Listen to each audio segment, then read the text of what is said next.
gente tem outros que a gente vai comentar mais pra frente, mas vamos ficar mais um pouquinho nesse assunto. Queria mostrar até a capa aqui do Metrópolis.com, que tem diversas matérias especificamente sobre quem é a Mariângela, né? Essa ex-assessora do ex-presidente da Câmara dos Deputados, o Arthur Lira.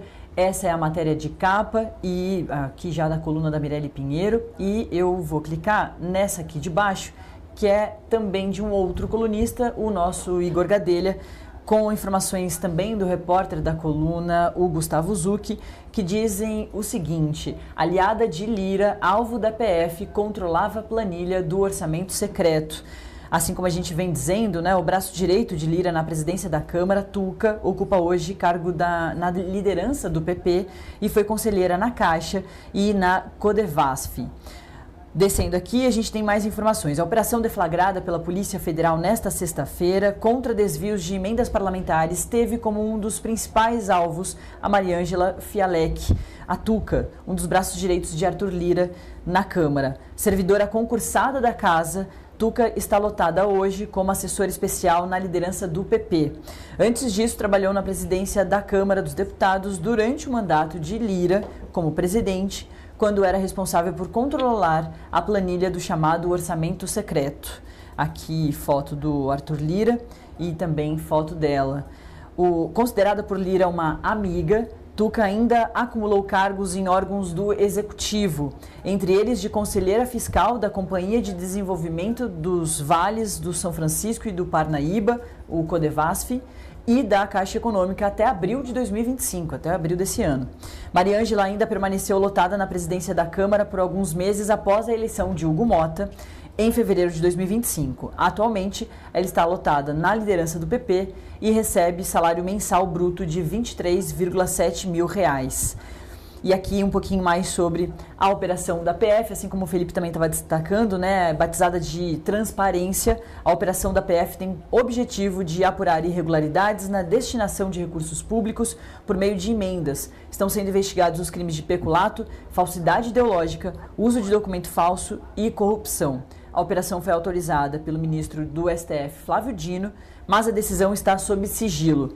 Dino, como vem noticiando a coluna, é o relator de vários inquéritos que tramitam na corte e apuram supostas irregularidades em emendas parlamentares. Felipe, queria destacar contigo esse ponto aqui, que a Marília terminou ali a entrada dela, levantando essa questão também do Flávio Dino, né? De ser esse dos ministros do STF que está bastante em cima dessa questão das emendas, e a gente vê que termina o ano realmente também ainda atrás de informações sobre o orçamento secreto, através dessa operação Transparência, atingindo aí a ex-assessora do ex-presidente da Câmara dos Deputados, o Arthur Lira.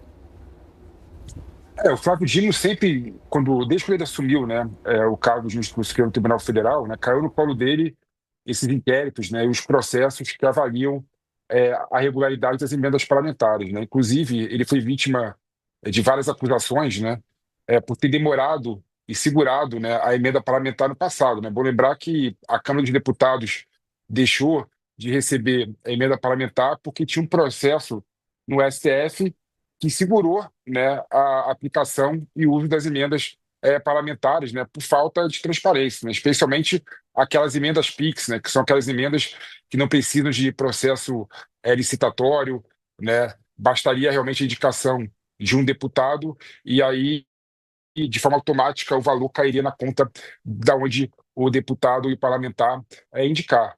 Então, o Dino tem sofrido várias críticas em relação à atuação dele como ministro do Supremo Tribunal Federal e a demora, né, de definir como que vão ser resolvidas as questões relacionadas com as emendas parlamentares, né? E aí tem um ponto, Nath, que queria destacar, que eu acho importante. O, o parlamento ele deveria se reunir, né, com o Congresso Nacional e definir, né, de forma transparente, né, como que vão ser aplicadas de forma mais eficiente a dar mais transparência às emendas parlamentares, né? Aquilo que eu falei aqui, ninguém é contra a emenda parlamentar, né? Mas a forma como a emenda parlamentar está sendo implementada no Brasil, está sendo utilizada no Brasil, realmente é uma caixa preta, né? Então nós temos que resolver essa questão das emendas parlamentares, tem que dar transparência, né?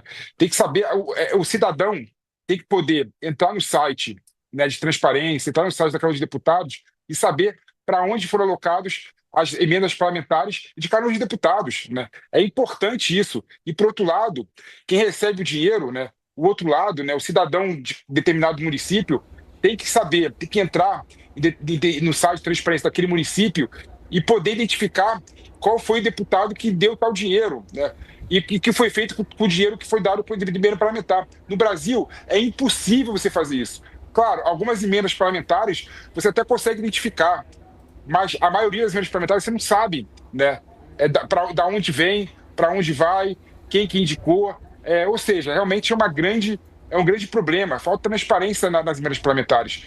E o Dino, né, aí as pessoas criticam o Supremo Tribunal Federal, né, por entrar na esfera de competência do Poder Legislativo, mas o Poder Legislativo parece que não quer legislar sobre esse assunto, não quer resolver esse assunto das emendas parlamentares, né? Então, meu modo de ver, isso se resolveria, especialmente a crítica ao Supremo Tribunal Federal, se o parlamento conseguisse regular as emendas parlamentares de forma mais transparente, né? Mas não foi isso que aconteceu. E aí tem um ponto que eu acho interessante nessa discussão toda, que aí fica o jogo do empurra e puxa, né? Por exemplo, o Lira está falando agora que essa operação da Polícia Federal se deu como uma provocação do Supremo Tribunal Federal ao fato da Câmara dos Deputados e o Senado Federal estarem visando, né, reduzir o poder da Suprema Corte do Brasil. E a questão, Nath, é muito mais profunda do que isso. Claro que não. O processo de emenda parlamentar está aí desde o ano passado. E mais do que isso, né, o depoimento do Glauber Rocha, Glauber Braga e outros deputados, né, se deram em fevereiro, né? Ou seja, tem um tempo muito elástico aí de fiscalização e investigação da Polícia Federal. Então não dá para falar que foi casuística a operação da Polícia Federal. Pelo contrário, foi uma operação que estava demorando a acontecer.